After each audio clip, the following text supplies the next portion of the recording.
যদি অমিত বন্দ্যোপাধ্যায় হতাম, যদি একটি পাখি থাকতো দুটি ডানা, মেঘের দেশে হারিয়ে যেতাম, করতো কে আর মানা?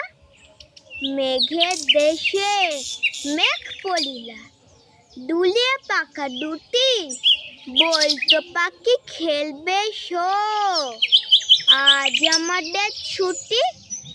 মেঘ পড়িলা বলতো আলো, ভিজব বৃষ্টি জলে। দেশে পড়ার কথা কে আর তখন বলে, মেঘের দেশে ঘুরছি তখন। মেঘ পরিদের রাজ্যে কোথায় গেল অঙ্ক ভূগোল, কিচ্ছুটি নেই কার্যে। নমস্কার।